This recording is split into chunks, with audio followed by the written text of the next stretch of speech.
Mana ada. Jadi kalau peternak lele menggunakan bangkai untuk pakan itu berdosa. Sudah cukup. Gubernur Jawa Barat Deddy Mulyadi ungkap fakta soal isu makan lele bisa menyebabkan gagal ginjal.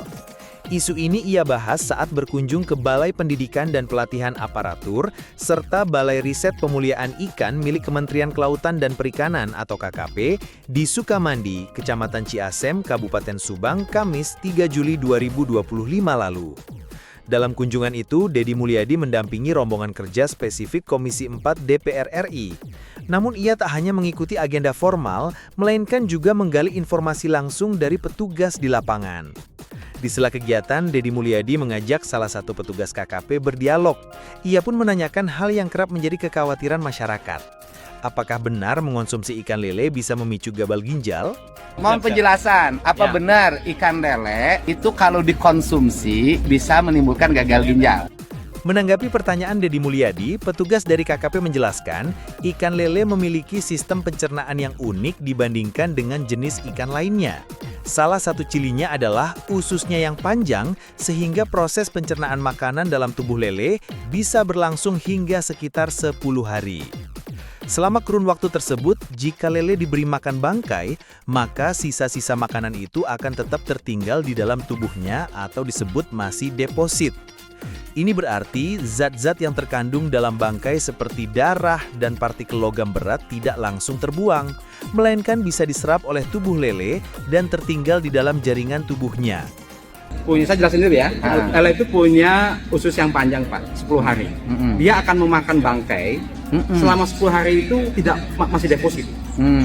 Jadi hasil penelitiannya ketika masih deposit, maka bangkai atau darah yang dimakan itu dia akan mengandung banyak partikulat yang mengandung logam besi, zinc dan sebagainya.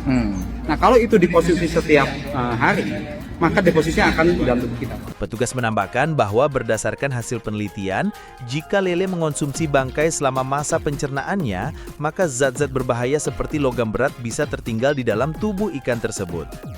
Ia juga menjelaskan bahwa jika ikan lele yang mengandung zat berbahaya tersebut dikonsumsi setiap hari, maka logam berat itu bisa ikut terakumulasi dalam tubuh manusia dan berisiko menimbulkan gangguan kesehatan, termasuk gagal ginjal.